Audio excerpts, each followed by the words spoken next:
Welcome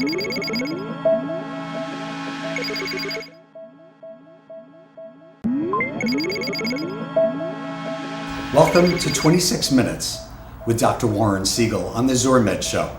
I'm Dr. Warren Seigel, your host for today's insightful discussion. We're joined today by Dr. Renata Kuperman from South Brooklyn Health, and our focus today will be on HIV and AIDS. A warm welcome to you, Dr. Kuperman. I'm so delighted that you could be with us today. Thank you so much. So tell us a little bit about yourself. All right, so I'm Renata. I was actually born and raised in Brooklyn and moved out to Staten Island where I currently reside. I'm married, I have a 3-year-old, and I have one on the way. So Congratulations. Thank you so much. She'll be here very soon. I've been practicing infectious diseases now for about 6 years. I went to medical school in Long Island, NYIT, College of Osteopathic Medicine, and I completed my residency training at Maimonides Medical Center here in Brooklyn. And I also did my fellowship in infectious disease at Maimonides as well. So as an infectious disease expert, Yes.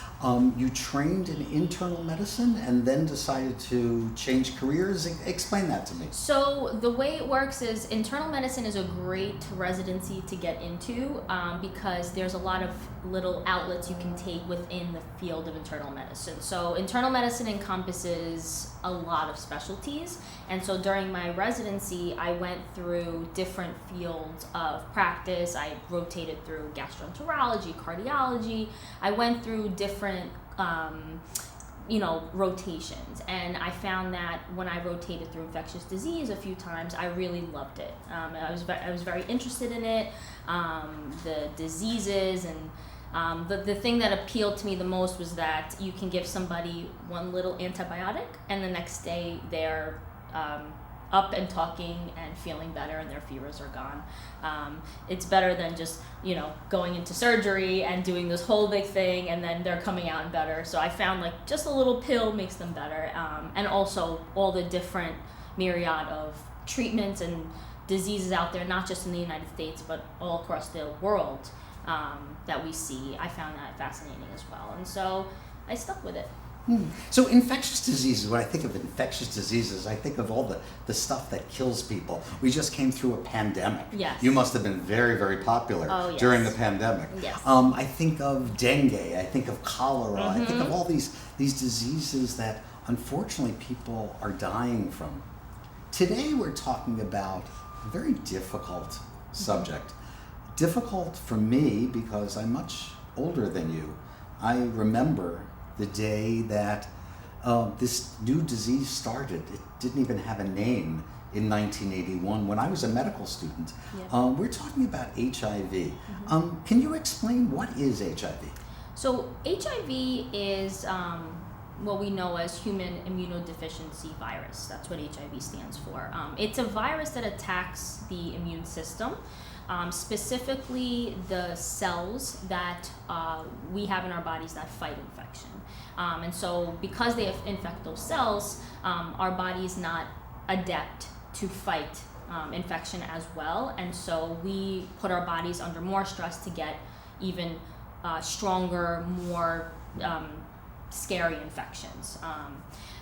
So initially, the first case in the United States was reported in 1981. At that time, it was a very, very scary disease to have because there were no treatments.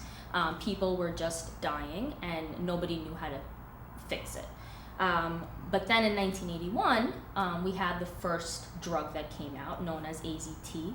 1981? I'm sorry, 1987. 87. I'm sorry. Right, yes. No, I remember. Yes, 1981 was the first case, 1987 was the first drug, and it wasn't that effective, had a lot of side effects, but in 1997, the game changed for the virus.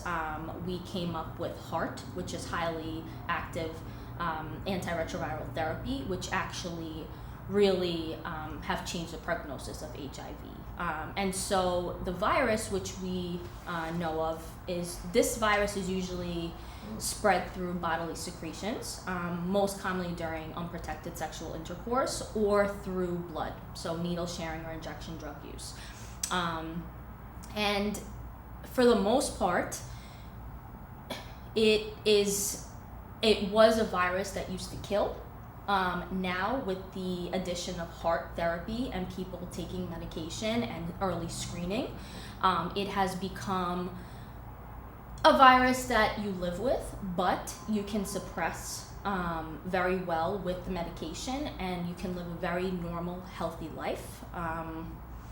And I usually tell my patients, when the time comes for your life to end, it doesn't end from HIV, it will end from something else, like heart attack, stroke, old age, but never from the virus if you take your medication. That's really incredible when you think of that, and I think about where we've gone from the days where this disease was first described. Again, didn't even have a name. Yep. Didn't know what the virus looked like, couldn't see it under a microscope, wasn't sure how you got it, how you give it to someone.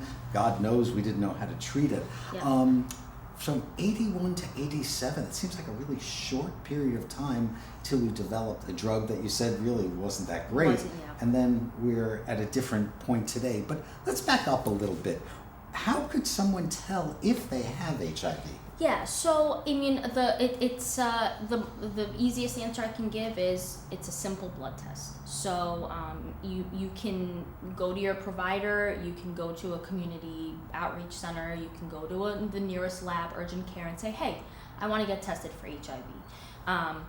The reason you may want to get tested for HIV is you had a risky sexual interaction with somebody you didn't know, or you were using drugs and you didn't know where you got the needle from, or you are a healthcare worker and you accidentally stabbed yourself with a needle of a patient that you didn't know if they have HIV. So any doubt in your mind, or just, hey, I'm young, I went out a couple of nights last week, I met some people, and we engaged in some sexual activity. I just want to check myself to make sure I'm okay. So the easiest way is just go to your nearest lab, go to your doctor, and ask for a blood test. Really? So you just walk in and say, I want an HIV test? That's it. It's that simple? It's that simple. Now, I know babies are screened for HIV, right, at birth? So generally the mothers are. During pregnancy, we make sure that the mothers are, HIV negative, and if they are positive, we make sure to see that they're on treatment, or if they're not, initiate treatment. If they are on treatment, babies are born without HIV. So everybody in New York State who is pregnant in prenatal care automatically gets an HIV test? Yes, the provider obviously will ask you and counsel you on, hey, I'm going to be testing you for HIV in pregnancy. Are you okay with that?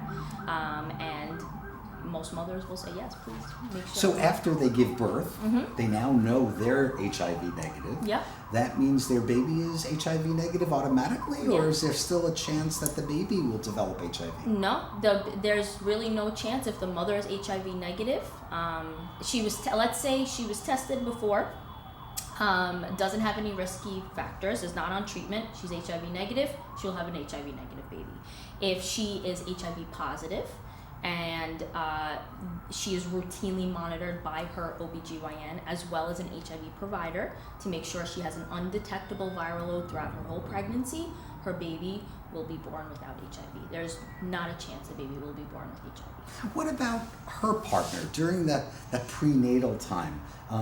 Does her partner come in to get tested as well, do you know, or is that not really necessary because she's being treated? Exactly. Yes. Or tested. Yes, I mean, unless there's some type of domestic abuse or violence or some kind of thought that there may be a chance that the partner could have HIV, but as long as the mother is negative, there's no way that the baby will be born positive.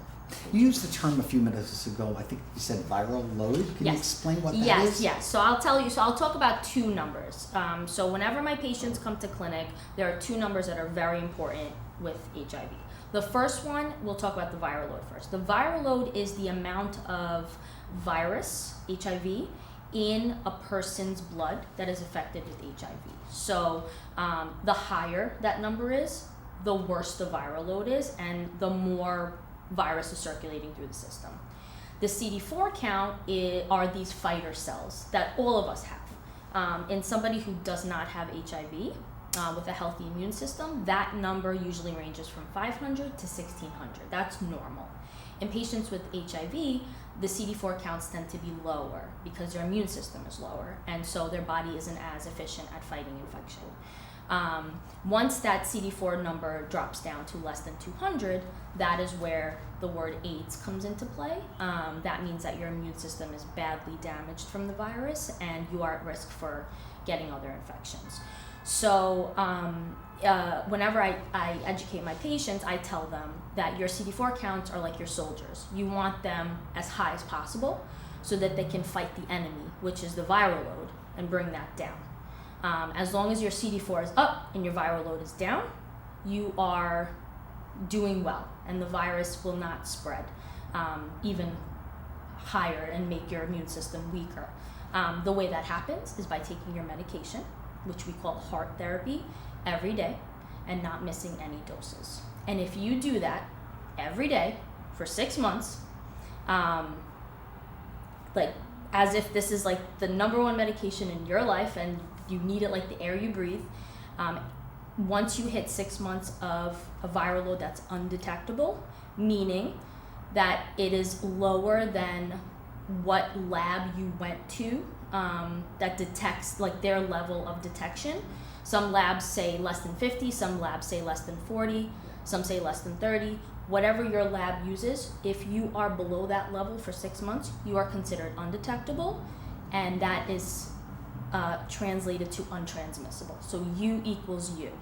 And what that means is you can live a long, healthy life. You cannot transmit the virus to your partner, and you cannot transmit the virus during pregnancy, and you can be with a non-HIV person and not give them the virus. Wow, sounds like a seesaw here. Yep. So let me see if I get this right.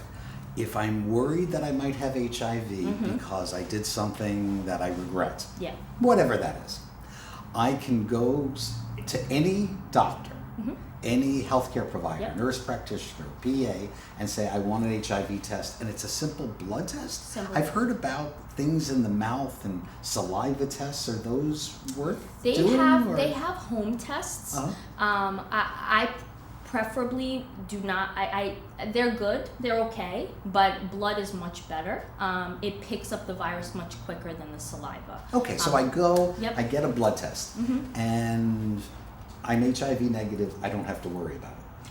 Yeah, so there's a little caveat. So Okay. there is a time period. We call it the window period of infection. It's the first 2 weeks. Let's say you had a sexual encounter last night. You go get tested tomorrow.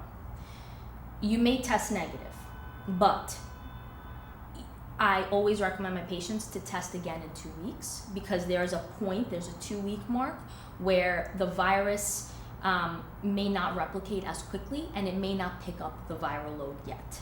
So if you are very worried that there's a high risk exposure, I always would tell you to retest in 2 weeks.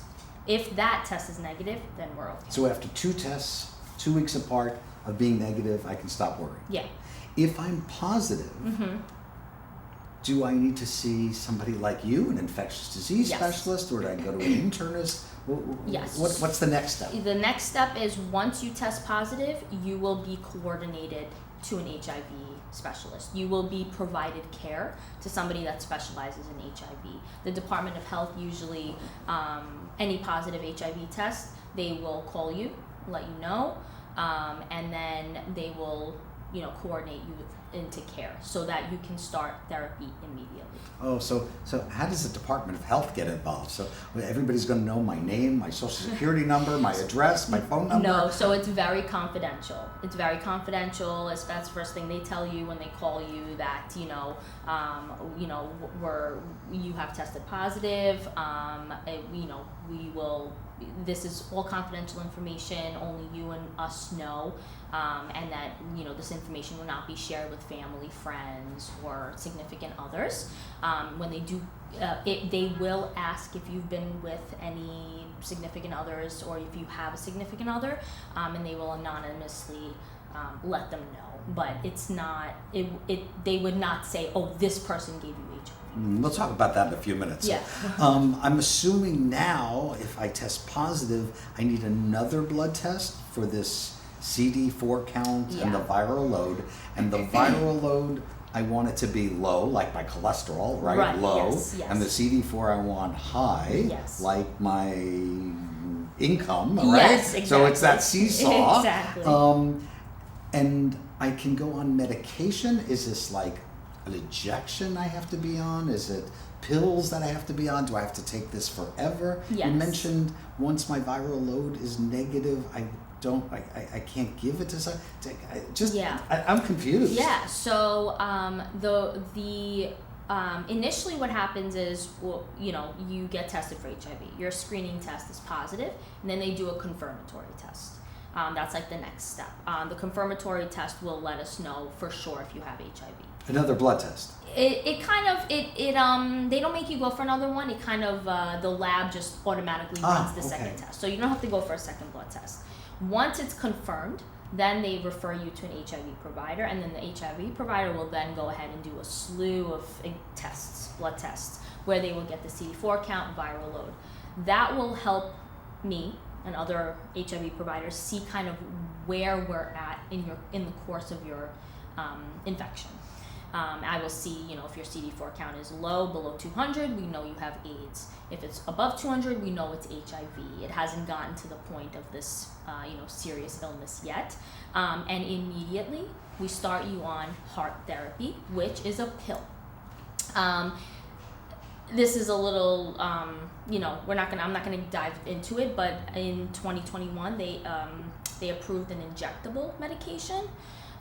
That you do an injection once every 2 months. So that's the newest kind of finding on the horizon. But most of the time, it's a pill that has 3 components, 3 different medications in the one pill.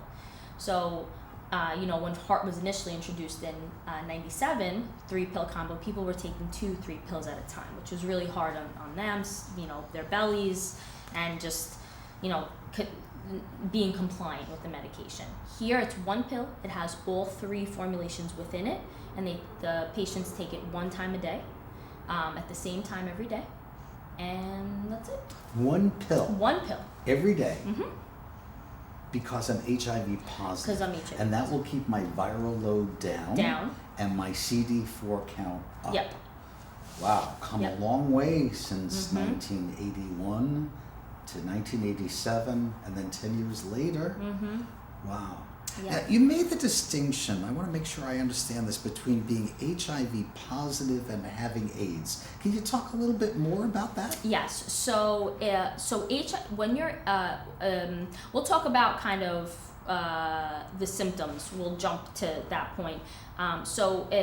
Basically, after contracting the virus, in the first 2 to 4 weeks after, you're in the first stage of your illness, right? That is HIV. You will, 2/3 of people have flu-like symptoms. They have feverish, chills, myalgia, muscle aches and pains. They could have lymph nodes throughout their body that they feel, rashes, mouth ulcers. They just generally feel unwell. The other 1/3 may have no symptoms at all, okay? These symptoms could go on for a few days, could go on for several weeks. And then after that, it kind of levels off, and some people don't even get checked. They might think, oh, I just had a flu, or I caught something from my kid. Wow. Yep. So 2/3 of people feel like they have the flu or COVID. Yep, or right? COVID, or yep. And may not even go for an HIV test. May not even go for an HIV test. They'll just say, oh, I was sick, I picked up something, but now I feel better. And 1/3 have absolutely no symptoms at all. None. Yep. So should just everybody be tested every year?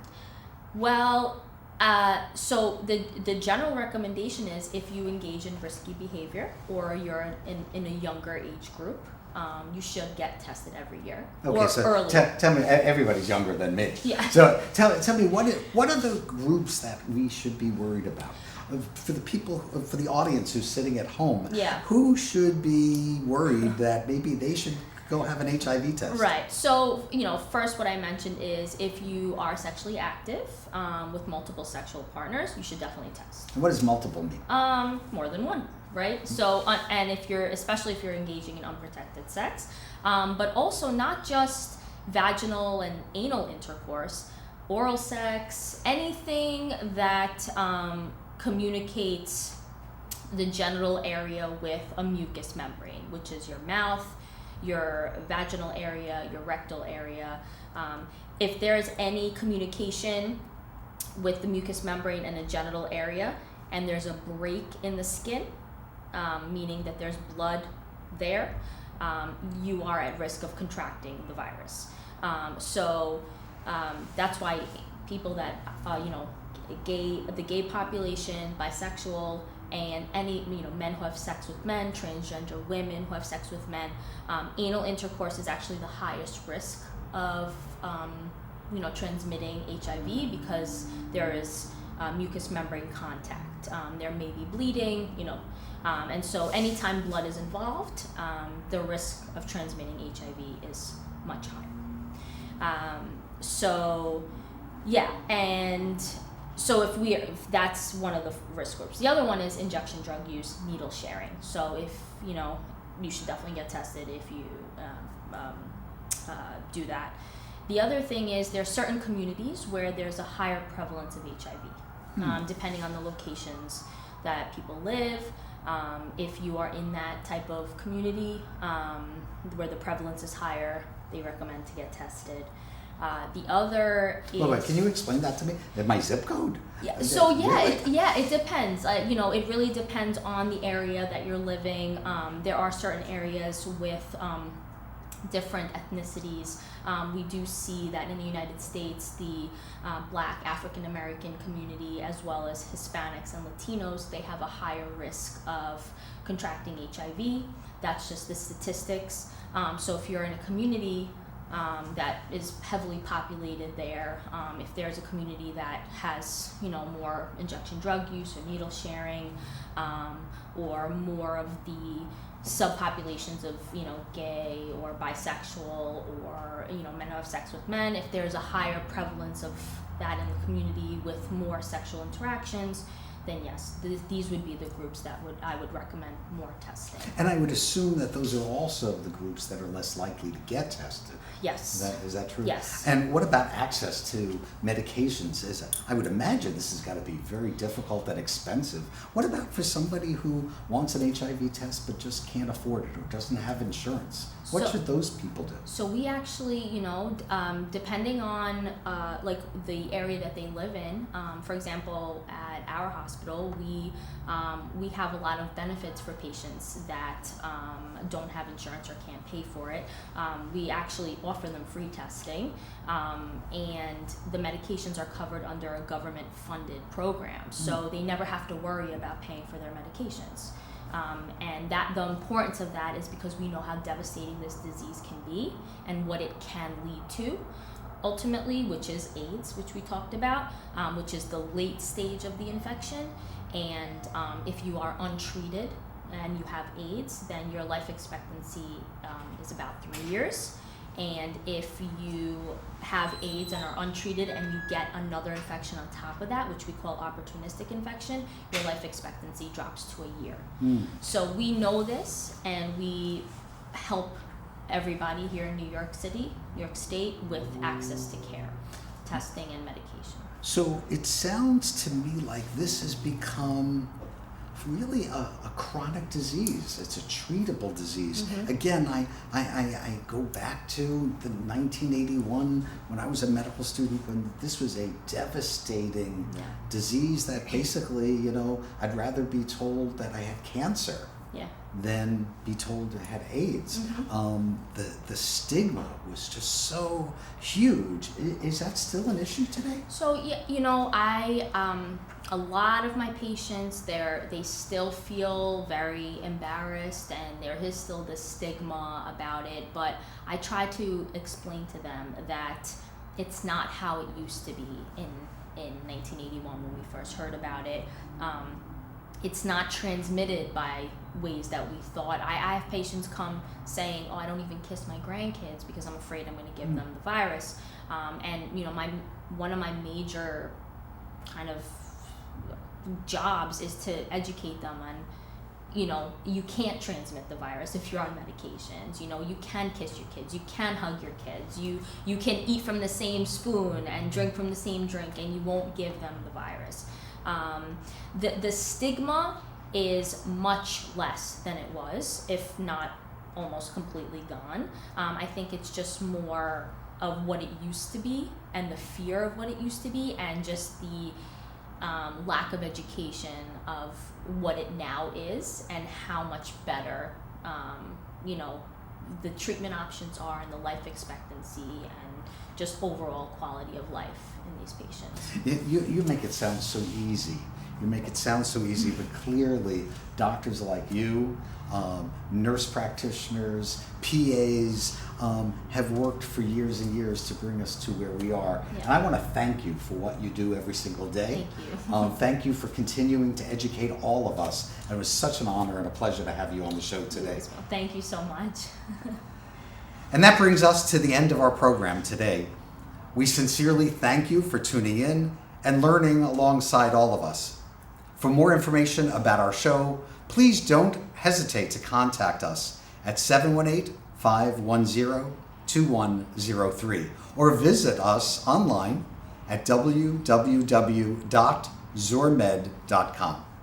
Stay updated, stay engaged with South Brooklyn Health by visiting our website at www.nychealthandhospitals.org/South Brooklyn Health. This broadcast was proudly brought to you by Brick Media in partnership with South Brooklyn Health. Until we meet again, thank you, stay informed, and be well.